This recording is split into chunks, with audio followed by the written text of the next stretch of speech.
통장에 100만원 넘게 꽂힐 사람과 오히려 토해내야 할 사람, 이 둘의 차이가 딱 2달 남았습니다. 2026년 2월 급여 명세서를 받아보고 나서야 왜 나는 세금 폭탄이지 하면서 억울해하는 분들이 매년 수두룩하거든요. 특히 올해는 결혼했거나 아이 낳았거나 집 장만한 사람들이 모르면 정말 억울한 변경사항이 한가득인데요. 결혼하면 부부 합쳐서 100만원 공제받고 아이 낳으면 출산지원금 전액 비과세에 산후조리원 200만원 공제받습니다. 월세 살면 1000만원까지 공제받는데 이걸 모르고 그냥 넘어가시면 수십만원이 그냥 날아가는 겁니다. 지금부터 제대로 알려드릴 테니까 끝까지 집중하셔서 단 한 푼도 손해보지 마시길 바랍니다. 자, 그럼 2025년 귀속 연말정산에서 뭐가 어떻게 바뀌었고 어떤 걸 챙겨야 하는지 본격적으로 이야기해 보겠습니다.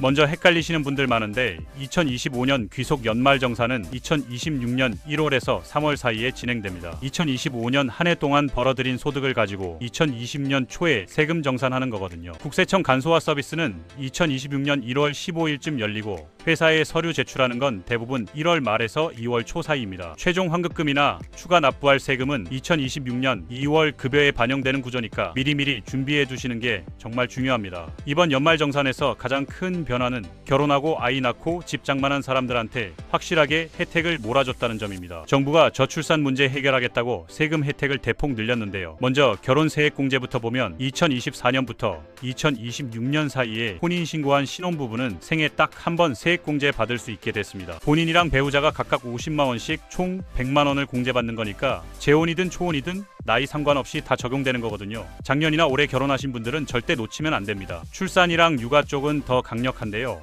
회사에서 출산 명목으로 주는 수당이 있잖아요. 이게 기존에는 월 10만원까지만 비과세였는데 이번에 20만원으로 2배 뛰었습니다. 그러니까 같은 돈 받아도 세금 안 내는 범위가 확 커진 거죠. 회사에서 주는 출산지원금도 출생일 이후 2년 이내에 최대 2회까지 받는 금액은 전액 비과세 처리되니까 아이 낳으신 분들은 회사에 꼭 확인해 보시길 바랍니다. 자녀 세액공제도 확대됐는데 특히 자녀가 3명 이상인 다자녀 가구는 셋째부터 한 명당 연 30만원씩 추가 세액공제가 붙습니다. 자녀 한 명이 곧 세금 혜택으로 연결되는 구조라서 자녀 많으신 분들일수록 체감 효과가 크거든요. 게다가 6세 이하 자녀 의료비는 올해부터 한도가 아예 없어져서 전액 공제가 가능해졌습니다. 어린아이 키우면서 병원비 많이 나가시는 분들한테는 정말 큰 혜택이죠. 산후조리원 비용도 달라졌는데요. 이제는 소득 제한 없이 출산 1회당 200만원 한도로 세액공제를 받을 수 있게 됐습니다. 예전에는 소득이 높으면 공제를 못 받는 경우가 있었는데 이제는 누구나 다 받을 수 있으니까 영수증 꼭 챙기시길 바랍니다. 주택 관련해서도 엄청나게 바뀐 게 많은데 월세 사시는 분들부터 보겠습니다. 월세 세액공제 받을 수 있는 총급여 기준이 7천만원에서 8천만원으로 올라갔고요. 공제 받을 수 있는 월세액 한도도 연간 710만원에서 1000만원으로 확 늘어났습니다. 수도권에서 비싼 월세 내면서 사시는 분들은 이제 훨씬 많은 금액을 돌려받을 수 있게 된 거죠. 무주택 근로자나 성실사업자가 대상이니까 본인이 해당되는지 꼭 확인해 보시길 바랍니다. 주택 청약 종합저축도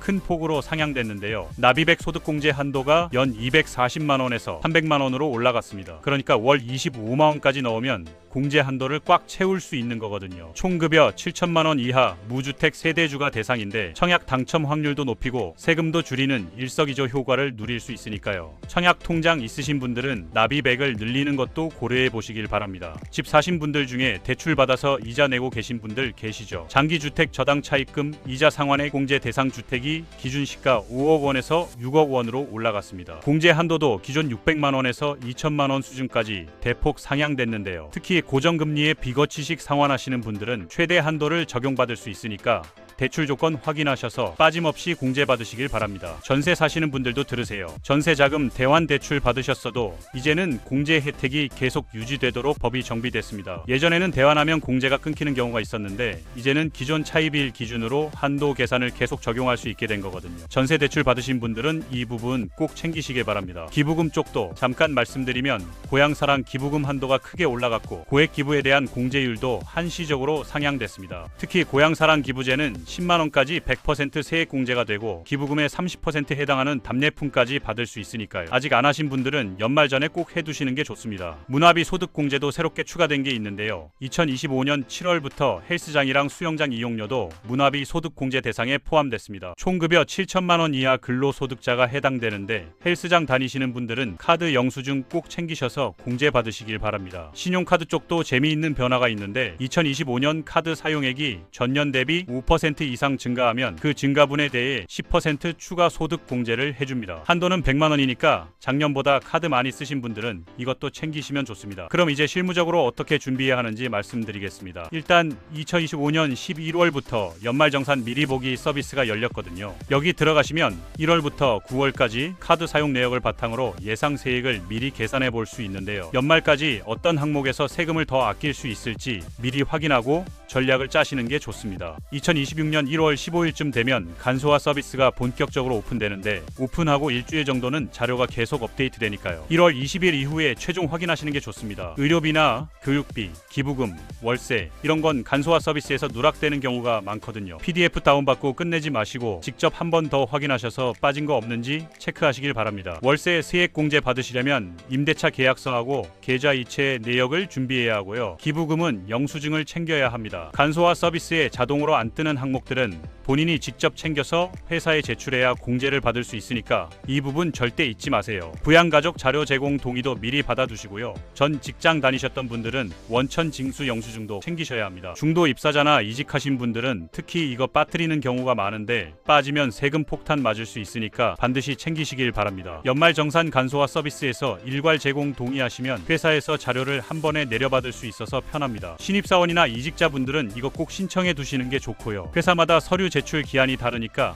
사내 공지 꼭 확인하셔서 마감일 놓치는 일 없으시길 바랍니다. 연말정산을 뭔가 어렵고 복잡한 세금 공부라고 생각하지 마시고 1년 동안 쓴 돈 중에서 돌려받을 수 있는 돈을 찾는 과정이라고 생각하시면 됩니다. 오늘 말씀드린 변경사항들 중에서 본인 상황에 해당되는 게 뭔지만 제대로 파악해도 2026년 2월 급여 받을 때 통장 잔고가 확 달라질 겁니다. 특히 올해는 결혼했거나 출산했거나 주택 관련해서 큰 지출이 있으셨던 분들이라면 정말 꼼꼼하게 챙기셔야 합니다. 결혼세액 공제 100만 원, 출산지원금 비과세, 산후조리원 200만원 공제, 월세 공제 확대, 주청약 한도 상향 이런 것들 다 알고 있느냐 모르고 있느냐에 따라서 환급 금액이 수십만 원에서 100만 원 이상 차이 날 수 있거든요. 지금 12월이니까 연말까지 한 달 남았는데 이 기간 동안 전략적으로 소비하시는 것도 중요합니다. 카드 사용액이 총급여의 25%를 넘어야 공제가 시작되니까 본인이 지금 얼마나 썼는지 확인하시고 부족하면 연말에 필요한 지출을 몰아서 하시는 것도 방법입니다. 체크카드나 현금 영수증 비중을 높이면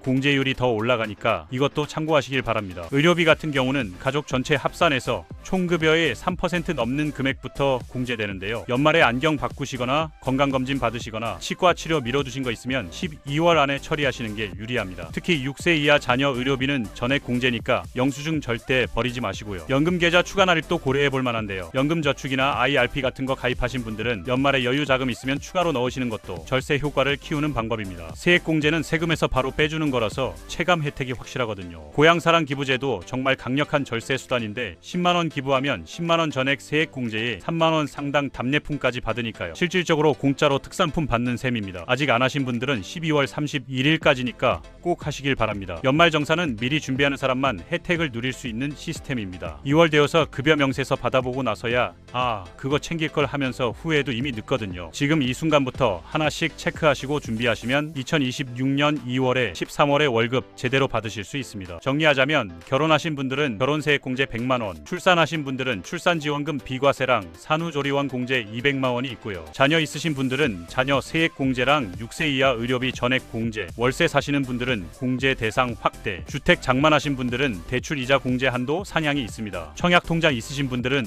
납입 한도 확대 이런 것들 절대 놓치지 마시길 바랍니다. 국세청 홈택스 미리 보기 서비스 지금 당장 들어가셔서 본인 상황 확인해 보시고 연말까지 뭘 더 챙겨야 할지 점검하시길 바랍니다. 준비하는 사람만 돈 돌려받고 모르는 사람은 세금 더 내는 게 연말 정산이니까 오늘 영상 보신 분들은 절대 손해보는 일 없으시길 바라겠습니다.